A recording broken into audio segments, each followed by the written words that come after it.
Hello बच्चों, welcome to biology of coded classes.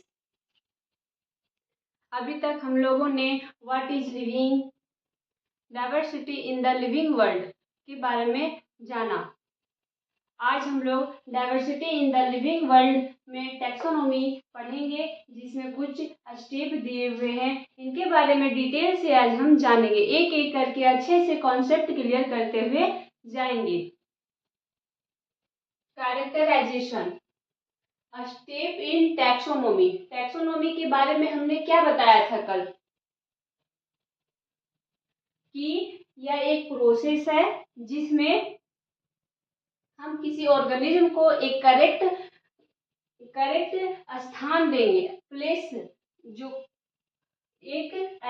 मैं फिर से बताती हूँ, टैक्सोनॉमी एक ऐसा प्रोसेस है जिसमें ऑर्गेनिज्म को एक सही स्थान दिया जाएगा, सही जगह दिया जाएगा, उसे अच्छे से अरेंज किया जाएगा, सिस्टमेटिक रूप से अरेंज किया जाएगा। और वो किसके बेसिस पे हम अरेंज करेंगे? Internal feature, external feature and evolutionary relationship. यहाँ पे मैं बताती हूँ,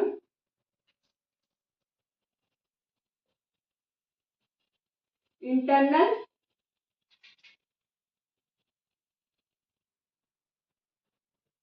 फीचर,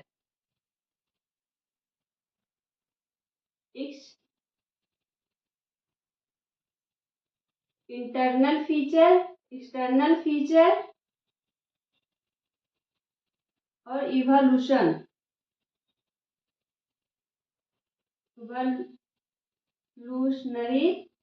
रिलेशनशिप।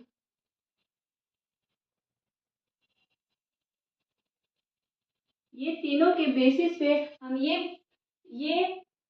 तीनों के बेसिस पे हम टैक्सोनॉमी में करेक्ट स्थान, करेक्ट प्लेस ऑर्गेनिज्म को करेंगे। जो प्रोसेस है उसे हम टैक्सोनॉमी कहते हैं। उसमें हम टैक्सोनॉमी में करेक्ट स्थान देने के लिए ऑर्गेनिज्म को कुछ स्टेप दिया हुआ है, जिसमें कैरेक्टराइजेशन, पहले ऑर्गेनिज्म का कैरेक्टराइजेशन करेंगे, आइडेंटिफिकेशन करेंगे, उसके बाद क्लासिफिकेशन करेंगे, उसके बाद उसका नाम देंगे। अगर कोई स्पीसीज, मान लीजिए स्पीसीज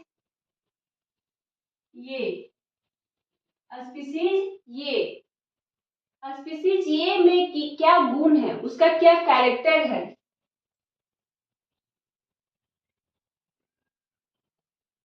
स्पीसीज ये में क्या क्या कैरेक्टर है, उसके अंदर कौन से गुण है, कौन से अवगुण है, ये सभी को पहले हम लिस्ट में लिखेंगे, लिस्टिंग करेंगे। उसके गुण को हम लिखेंगे, कैरेक्टराइज करेंगे, उसके बारे में देखेंगे, पहले देखेंगे, ऑब्जर्व करेंगे कि स्पीसीज ये में, जैसे स्पीसीज ये है, उसके क्या क्या गुण हैं, उसके अंदर कौन से गुण हैं, कौन से कैरेक्टर हैं, उसको हम लिस्टिंग करेंगे, लिखेंगे। फिर उसके बाद आइडेंटिफिकेशन, इसमें जो कैरेक्टर हमें मिला स्पीसीज ये का, उसमें हम ये देखेंगे कि पहले से जो ऑर्गेनिज्म है, जो स्पीसीज बी, ये पहले से साइंटिस्ट लोग ने खोजा है, जो नोन है, जिसे हम जानते हैं, जिसके बारे में जानते हैं, उससे हम कंपेयर करेंगे कि क्या इसमें जो गुण मिल रहे हैं, क्या इसमें भी वैसा ही गुण है। ये हम कंपेयर करेंगे, उसे हम आइडेंटिफिकेशन कहते हैं। आइडेंटिफाई करेंगे क्या स्पीसीज बी स्पीसीज ए की कंपेयर में क्या दोनों के बीच सिमिलैरिटीज है कुछ।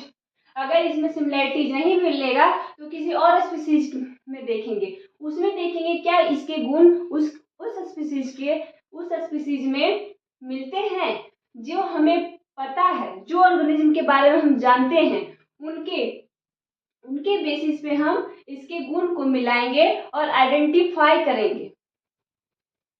उसके बाद आता है क्लासिफिकेशन। हमने देखा कि पहले हम इसका कैरेक्टर को देखा, उसके बाद लिस्टिंग किए, उसका गुण को लिखे, उसके बाद किसी दूसरे स्पीसीज जिसे हम जानते हैं उससे कंपेयर किया, यानी कि आइडेंटिफिकेशन किए। उसके बाद हम देखेंगे स्पीसीज बी या स्पीसीज सी, क्या स्पीसीज ए, स्पीसीज बी या सी, ये दोनों में से किससे ज्यादा सिमिलरिटीज है, किसके गुण सबसे ज्यादा मिलते हैं, उसमें हम उसे रखेंगे, उसके अंदर हम स्पीसीज को रख देंगे। इसे हम क्लासिफिकेशन कहते हैं, जिसे हम जहाँ पे हम प्लेस कर दे, रख दे, गुणों के आधार पर, कैरेक्टर के आधार पे हम उनके कैरेक्टर देखें, उसके बाद आइडेंटिफिकेशन किए, उसके बाद क्लासिफिकेशन करेंगे। अब हमने ये नए स्पीसीज का खोज किया है और हम उसे उनके कैरेक्टर को भी देखा, वहाँ उसके बाद कैरेक्टर देखने के बाद आइडेंटिफिकेशन किए, उसके बाद हम क्लासिफिकेशन किए। अब आया पारी नॉमेनक्लेचर। नॉमेनक्लेचर का मतलब होता है किसी स्पीसीज को नाम देना। अब हम ये थोड़ी बोलेंगे कि स्पीसीज ये को हमने ढूंढा, नहीं, हम उसे कोई स्पेशल नाम देंगे या कोई स्पेसिफिक नाम देंगे, उस प्रोसेस को हम नॉमेनक्लेचर कहते हैं। हम इसे कोई नाम देंगे, उसे हम नॉमेनक्लेचर कहते हैं। नॉमेनक्लेचर के भी बहुत सारे नाम देने के जो मेथड है उसे हम आगे देखेंगे। आगे नॉमेनक्लेचर जब मैं पढ़ाऊंगी तब मैं देखूंगी कि इसमें कौन कौन से प्रोसेस आएंगे, किसके बेसिस पे हम नाम देंगे, किस तरह नाम देंगे, ये हम देखेंगे। पहले हमने स्पीसीज ढूंढा, किसी स्पीसीज, कोई स्पीसीज हमें मिला, मान लीजिए कोरोना वायरस। कोरोना वायरस, पहले हमने देखा कि वह एक वायरस है, एक स्पीसीज मिला, एक स्पीसीज हमें मिला। कोविड-19 के टाइम हमें एक स्पीसीज मिला जो हमें हार्म कर रहा था, जो हमें नुकसान पहुंचा रहा था, उस स्पीसीज के वजह से हमारा डेथ हो जा रहा था। और ये एक इंसान में नहीं, ये बहुत एक टाइम में अधिकतर लोग को मार दे रहा था। तो हमें एक स्पीसीज के बारे में पता चला। उसके बाद हम उस स्पीसीज को अपने लैब में लाए और उसके कैरेक्टर को देखे, एब्जॉर्व किए, उसके लिस्टिंग किए, उसके कैरेक्टर को पहले देखा, उसके बाद उसके कैरेक्टर को लिस्टिंग किए, उसके बाद आया कि वह कौन से स्पीसीज से सिमिलरिटीज रखता है। तब हमने देखा उसके गुणों के आधार पे कि वह एक वायरस की कैटेगरी में आएगा, एक वायरस की कैटेगरी में आएगा। तो यहाँ पे आइडेंटिफिकेशन किए कि वो वायरस की कैटेगरी में आएगा, उसके बाद क्लासिफाई किए, तब हम लोगों को बताएं कि यह एक वायरस है जो हमें नुकसान कर रहा है, हमें क्षति कर रहा है और हमारे जान ले रहा है, वह एक वायरस है। यानी कि हमने क्लासिफिकेशन किया। उसके बाद आया नॉमेनक्लेचर, उसे नाम देना। अब हमारे इस लिविंग वर्ल्ड में वायरस अनेक प्रकार के हैं, अनेक प्रकार के वायरसेस पाए जाते हैं। तो हमें नया वायरस मिला जिससे एक समय में अधिकतर लोग का जान ले रहा था, वह तेजी से फैल रहा था, उस वायरस को नाम दिया गया कोविड-19, कोरोना वायरस। कोविड-19 के टाइम कोरोना वायरस का नाम क्या दिया गया? Corona virus. यानी कि हमने नॉमेनक्लेचर किया, उसे नाम दिया, उस प्रोसेस को हम नॉमेनक्लेचर कहते हैं। कोविड-19 के टाइम एक वायरस आया जिसे हमने नाम दिया कोरोना वायरस। आई होप आप लोग को ये स्टेप कुछ समझ आया होगा। अब हम एक एक करके इसे अच्छे से समझते हैं कि कैरेक्टराइजेशन हमें ऑर्गेनिज्म को नाम देने, उसे आइडेंटिफाई, उसे पहचानने में कैसे हेल्प करती है, किस तरह हम लोग उसे जानेंगे। आइए हम लोग आगे पढ़ते हैं। कैरेक्टराइजेशन क्या बोली मैंने? कैरेक्टर को देखना, उसके बाद उसका लिस्टिंग करना, उसे लिखना, नोट डाउन करना, कोई भी स्पीसीज है उसका नोट डाउन करना, उसे हम कैरेक्टराइजेशन कहते हैं। Characterisation, listing of all character of living organism. ये नहीं कि कुछ कुछ कैरेक्टर लिखा, सारे कैरेक्टर लिखना है हमें। जो भी ऑर्गेनिज्म हम ढूंढे हैं, डिस्क्राइब हुआ है, जो भी नया स्पीसीज आया है, जो भी न्यू स्पीसीज ढूंढे गए हैं, डिस्क्राइब किए गए हैं, उसके सारे कैरेक्टर, ऑल कैरेक्टर का लिस्टिंग किए, लिखे, उसे लिस्ट बनाए, उसका कैरेक्टर किए, यानी कि कैरेक्टराइजेशन किए हम, कैरेक्टराइजेशन कैरेक्टराइजेशन किए। उसके बाद फीचर ऑफ स्पीसीज, जो भी स्पेसिमेंस का जो फीचर है उसे हम नोट डाउन करते हैं। जैसे हम एग्जांपल लेते हैं, कोई प्लांट स्पेसिमेंस, मान लीजिए कोई प्लांट स्पेसिमेंस है, उसके बारे में हम कैसे बताएंगे, हम यानी कि कैरेक्टराइजेशन कैसे करेंगे, वो मैं एग्जांपल के थ्रू समझाती हूँ। जैसे मान लीजिए कोई प्लांट है, उसमें लीफ है, लीफ का अरेंजमेंट कैसा है, लीफ में उसका वेंटिलेशन कैसा है, वो किस तरह अरेंज है, उसके वेन्स, वेनलेट्स, ये सब कैसे अरेंज है वो देखेंगे। वो पैरेलल है या रेटिकुलेट है। पैरेलल मैं आपको फिगर के थ्रू समझाती हूँ पैरेलल कैसा होता है।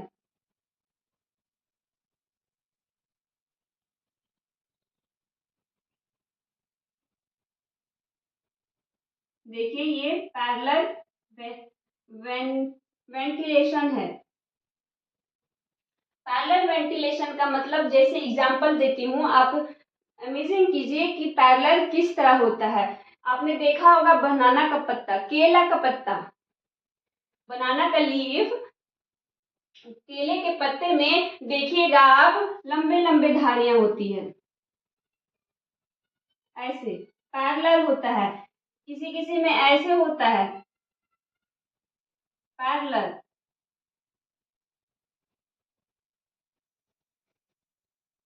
आप मैथ में पढ़े होंगे पैरेलल का बारे में, जो 190 डिग्री बनाता है उसे हम पैरेलल कहते हैं। ये बनाना का लीफ में ज्यादातर देखा जाता है। मान लीजिए हम कोई लीफ लाए और उसमें देख रहे हैं कि वो पैरेलल है या रेटिकुलेट है, इसका वेनिलेशन कैसा है। तो हमने देखा कि लीफ जो भी लाए हम उसमें कैसा है, तो हमें दिखा कि वो रेटिकुलेट है। मान लीजिए कि वो हम देखें रेटिकुलेट है, रेटिकुलेट कैसा होता है उसे भी हम देखते हैं। मान लीजिए ये पत्ता है, इसमें रेटिकुलेट वेंटिलेशन कैसे होता है वो मैं समझाती हूँ।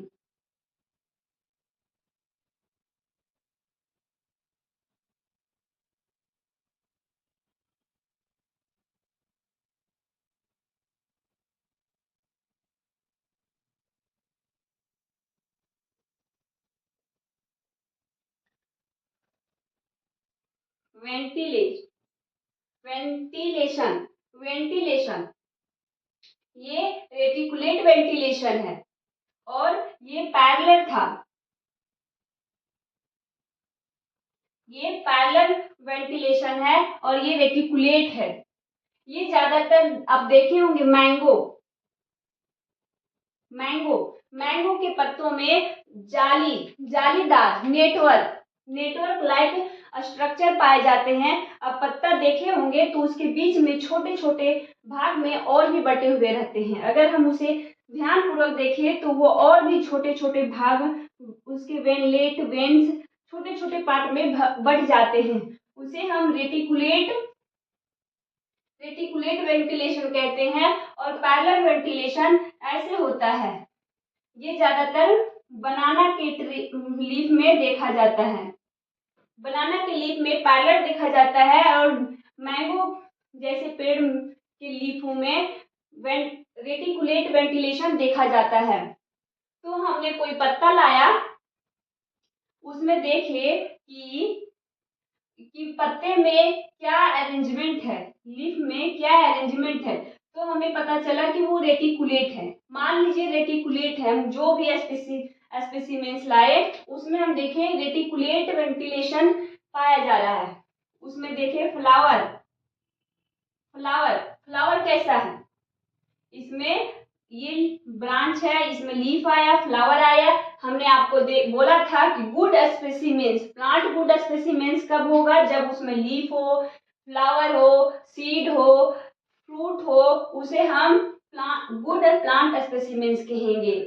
तो हमें फ्लावर भी देखना होगा, उसके सारे कैरेक्टर को देखना होगा कि जो भी स्पेसिमेंस हम लाए हैं, जिसे हम ढूंढे हैं, उसके अंदर कौन कौन से कैरेक्टर पाए जाते हैं उसके बारे में। तो मान लीजिए हम फ्लावर को भी देखें तो उसमें पेंटामर है या टेट्रामर, टेट्रामर है।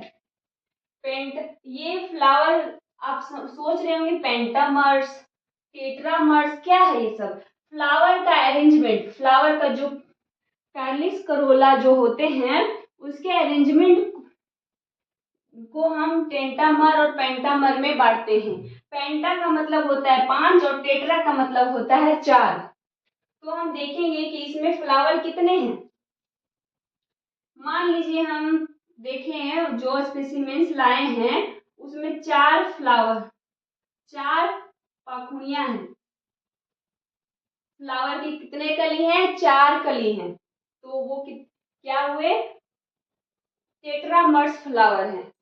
हमने इसी तरह प्लांट स्पेसिमेंस के सारे कैरेक्टर को हम नोट डाउन करेंगे, उसका लिस्टिंग बना लेंगे, लिस्ट बनाएंगे, उसका लिस्ट बनाएंगे। और इसी तरह हम जब हमारा लिस्ट पूरा कंप्लीट हो जाएगा, जब हम उसके सारे कैरेक्टर को नोट डाउन कर लेंगे, तब हमारा ये प्रोसेस कैरेक्टराइजेशन कंप्लीट होगा। उसके बाद आएगा आइडेंटिफिकेशन। अगर हम करेक्ट तरीके से कैरेक्टराइजेशन नहीं किया तो हमें आइडेंटिफिकेशन में दिक्कत हो सकता है। इसीलिए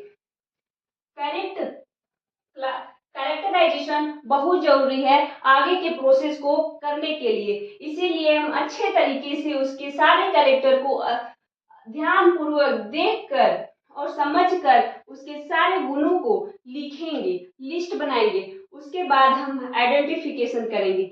एक correct description is must for correct identification. Correct identification के लिए करेक्ट डिस्क्रिप्शन बहुत जरूरी होता है। इसीलिए करेक्ट कैरेक्टराइजेशन करना बहुत जरूरी है, क्योंकि आगे हमें हेल्प करेगा आइडेंटिफिकेशन करने में, क्लासिफिकेशन करने में और नॉमेनक्लेचर करने में। अगर मान लीजिए हम वायरस का एग्जांपल लिए, अगर हम इसका कैरेक्टर अच्छे से नहीं लिखते, अगर मान लीजिए हम इसे हम बैक्टीरिया के इसके जितने भी कैरेक्टर है वो बैक्टीरिया से मैच कर रहा होता, भी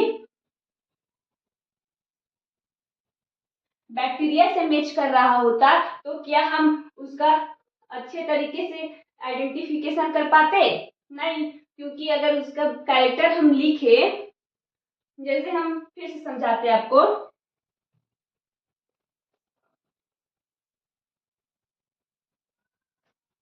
मान लीजिए कोविड-19 के टाइम एक स्पीसीज हमारे सामने आया, हमारे सामने एक स्पीसीज ये आया।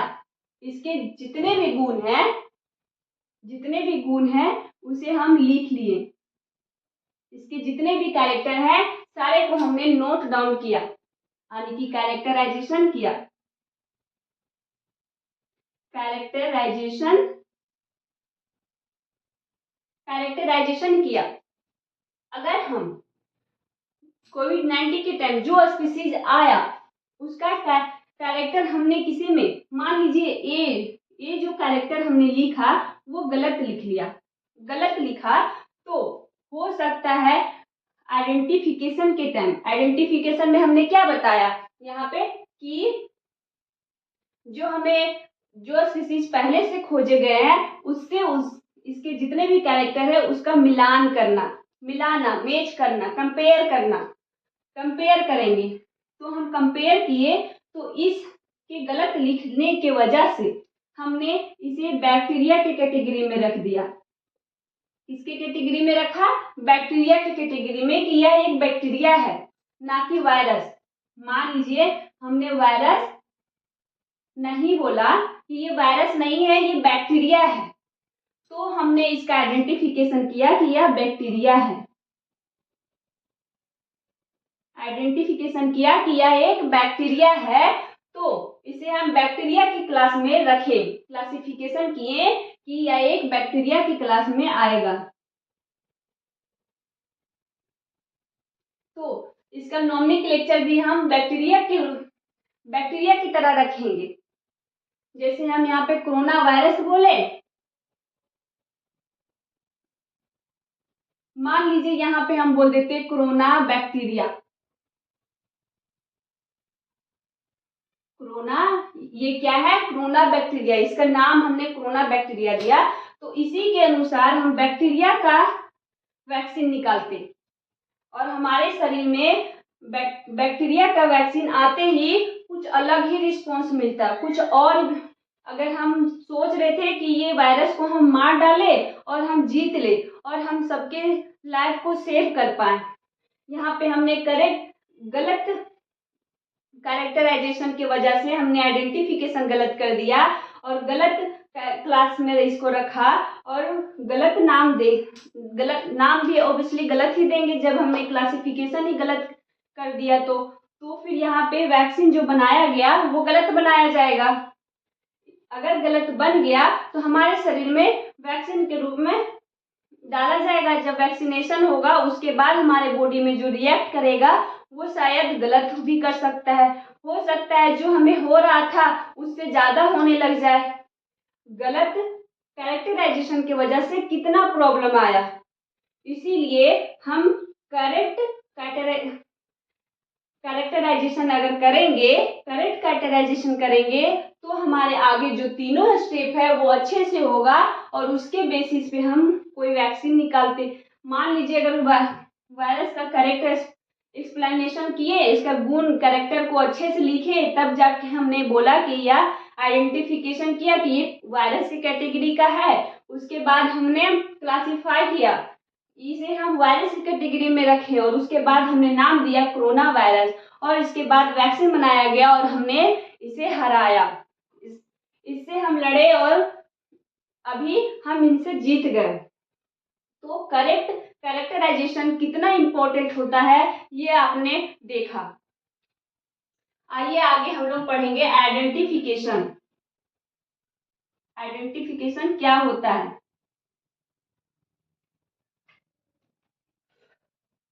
कैरेक्टराइजेशन का मतलब होता है listing of all character, listing of all character of living organism. Identification, identification के बारे में मैंने क्या बताया कि किसी ऑर्गेनिज्म, जो ऑर्गेनिज्म हमें मिला है, जो ऑर्गेनिज्म हमें नए मिले हैं, उसको पहले जो ऑर्गेनिज्म खोजे गए हैं, जो पहले से स्पीसीज ढूंढा जा गया है, उससे उनका कैरेक्टर कितने मिलते हैं कंपैरिजन करेंगे, उसे हम क्या बोलेंगे? आइडेंटिफिकेशन। आइडेंटिफिकेशन, आइडेंटिफिकेशन क्या है? Comparison with character of known group. जो ग्रुप हमें पता है, क्या है? जो ग्रुप हमें पता है उनके साथ कंपेयर करेंगे, उनके साथ क्या करेंगे? कंपैरिजन करेंगे कि वो इनके कैरेक्टर से कितने मिलते हैं। आइडेंटिफिकेशन का मतलब होता है उसका आइडेंटिफाई करना कि वो कितने मिलते हैं। It is done with the help of already discover specimens. Identification करने के लिए हमें पहले से जो स्पेसिमेंस का डिस्कवर हो चुका है उसके हेल्प से हम ये प्रोसेस को कंप्लीट कर पाएंगे। नीड ऑफ टैक्सोनॉमी एड्स, यहाँ पे जरूरत पड़ेगी हमें टैक्सोनॉमी एड्स के बारे में। टैक्सोनॉमी एड्स आगे क्लास में हम पढ़ेंगे कि टैक्सोनॉमी एड्स क्या है, इसके बारे में पूरा डिटेल से जानेंगे। लेकिन यहाँ पे मैं कुछ समझाती हूँ ताकि आपको आइडेंटिफिकेशन समझने में कोई प्रॉब्लम ना हो, कोई परेशानी ना हो। इसीलिए टैक्सोनॉमी एड्स ये एक मेथड है, प्लेस स्टोर स्पेसिमेन, जिसमें हम स्टोर करते हैं स्पेसिमेंस को। यह एक मेथड है। टैक्सोनॉमी एड्स एक मेथड है जिसमें हम प्लेस करते हैं स्पेसिमेंस को, which help in identification. Identification में हमें मदद मिलता है। टैक्सोनॉमी एड्स क्या है? एक ऐसा प्रोसेस है जिसमें हम स्पेसिमेंस को स्टोर करके रखते हैं, जिसके बेसिस पे हमें आइडेंटिफिकेशन करने में बहुत हेल्पफुल होता है। आसानी से हम आइडेंटिफाई कर पाते हैं। उन टैक्सोनॉमी एड्स के माध्यम से हम आइडेंटिफिकेशन अच्छे तरीके से कर पाते हैं। स्पेसिमेंस, जो स्पीसीज पहले से खोजे जा चुके हैं, उसी को स्टोर करके रखते हैं। हम लोग स्टोर करके रखते हैं। जो स्पीसीज पहले से खोजे गए हैं उसे हम टैक्सोनॉमी एड्स में स्टोर करके रखते हैं। यह एक मेथड है, प्लेस स्टोर स्पेसिमेन। उसे हम स्टोर करके रखते हैं। जब कोई नया स्पीसीज आता है तो उसकी कैरेक्टराइजेशन करते हैं। उसके बाद उसमें जो कैरेक्टर है उसे कंपेयर करते हैं जो हमारे पास पहले से स्पीसीज अवेलेबल होता है। कहाँ अवेलेबल होता है? तो टैक्सोनॉमी एड्स में अवेलेबल होता है। उसके बेसिस पे हम नए स्पीसीज का आइडेंटिफिकेशन करते हैं। जैसे यहाँ पे कुछ एड्स का नाम हमने बताया है, एग्जाम्पल के रूप में दिया है। हार्बेरियम एक सीट, हार्बेरियम में एक सीट होता है। कोई स्पीसीज मान लीजिए हार्बेरियम सीट होता है। उसमें हार्बेरियम सीट में जो ऑर्गेनिज्म खोजे गए हैं उसे स्टिक किया जाता है और उसका इंफॉर्मेशन यहाँ बॉक्स के रूप में दिया जाता है। उसे हार्बेरियम बोलते हैं। म्यूजियम, आप बहुत से बड़े बड़े स्कूल कॉलेज में देखे होंगे कि म्यूजियम होते हैं। बहुत गवर्नमेंट प्लेसेस में भी म्यूजियम पाए जाते हैं। म्यूजियम में क्या होते हैं? कोई जार होता है, उसमें ऑर्गेनिज्म को प्रिजर्व करके रखा जाता है। आप देखे होंगे स्कूल कॉलेजेस में कि यहाँ पे कोई ऑर्गेनिज्म है, कोई स्पीसीज है, उसे प्रिजर्व किया गया है। उसमें कुछ लिक्विड भरे हुए रहते हैं, उसके अंदर स्पीसीज को प्रिजर्व किया रहता है, वो म्यूजियम में आते हैं। बोटनिकल गार्डन इसमें तो मरा हुआ रहता है, प्रिजर्व किया हुआ। जो मर जाते हैं उन्हें प्रिजर्व करके रखा जाता है। मर नहीं जाते, मार दिया जाता है और उसके बाद उसे प्रिजर्व किया जाता है। उस म्यूजियम में ऐसा होता है। और बोटनिकल गार्डन में लाइव जीवित प्लांट को रखा जाता है। बोटनिकल प्लांट से रिलेटेड होते हैं और जूलॉजिकल एनिमल से होते हैं। तो बोटनिकल गार्डन में कुछ प्लांट लगाए जाते हैं। जैसे मान लीजिए हमारे वर्ल्ड में किसी स्पीसीज का प्रजाति लुप्त होने के कगार पे है, तो उसे सरकार या फिर कोई बड़े बड़े इंस्टीट्यूट उसे बोटनिकल गार्डन में कंजर्व करके रख लेते हैं, उसे स्टोर करके रख लेते हैं। बोटनिकल गार्डन हमें हेल्प करता है स्टडी करने में, प्लांट के बारे में जानने में। बोटनिकल गार्डन में ये होता है। जूलॉजिकल पार्क, जू आप लोग बहुत कोई गए होंगे, वहाँ पे देखे होंगे कि तरह तरह की एनिमल्स है जिसे हम देखे भी नहीं, वो भी वहाँ पे प्रेजेंट होते हैं। जो जिसकी प्रजाति विलुप्त होने वाले होते हैं, तो वो जूलॉजिकल पार्क में रख लिए जाते हैं ताकि उसे हम आने वाले जनरेशन को दिखा सके कि ये भी स्पीसीज थे। या फिर स्टडी के लिए कि अगर हमें किसी स्पीसीज को खोजे तो उसे आइडेंटिफिकेशन जब हम करें तो हम जाके देखें कि उसके कैरेक्टर कौन से जानवर से मिल रहे हैं। तो इसके बेसिस पे भी हम स्पीसीज का आइडेंटिफिकेशन करते हैं। मैन्यूल, मोनोग्राफ, ये सब लिखे हुए रहते हैं, रिटन फॉर्म में रहते हैं। कोई मान लीजिए ये एक पेपर शीट है, इसमें किसी एनिमल्स का नाम लिखा हुआ है और उसके कैरेक्टर लिखे हुए हैं, सारे अरेंज किए हुए, एक सिस्टमैटिक फॉर्म में अरेंज किया हुआ है। तो हम गए किसी ऑर्गेनिज्म, कोई ऑर्गेनिज्म या स्पीसीज हमें मिला, उसके कैरेक्टराइजेशन किए, आइडेंटिफिकेशन जब करने की बारी आई तो हम गए मैन्यूल निकाले और उसमें कौन से एनिमल्स हैं, कौन से एनिमल से कौन से कैरेक्टर मिलते हैं, वो हम आइडेंटिफाई किए इनके बेसिस पे। हार्बेरियम में भी ऐसा ही होता है, सीट निकाला, उसमें देखा कि इसके कैरेक्टर कौन से स्पीसीज से ज़्यादा मिलते हैं, उनके अनुसार आइडेंटिफाई किया। म्यूजियम में भी ऐसा ही हुआ कि हम लैब गए, म्यूजियम गए, वहाँ पे देखे कि कौन से एनिमल्स हैं जिनके जिनके फीचर ज़्यादा सिमिलरिटीज करते हैं जो हमने खोजा है, जो स्पीसीज। ये भी हेल्प किया हमें आइडेंटिफिकेशन करने में। बोटनिकल गार्डन में पेड़ लगाए हुए रहते हैं और यहाँ पे एक बोर्ड चिपका दिया जाता है। इसमें कुछ डिटेल दिया हुआ रहता है, कुछ उसके बेसिस पे हम यहाँ पे भी जाके हम आइडेंटिफिकेशन अच्छे तरीके से कर सकते हैं। जूलॉजिकल पार्क जू में एनिमल्स होते हैं, उसके कैरेक्टर को देखकर हम आइडेंटिफिकेशन अच्छे तरीके से कर सकते हैं।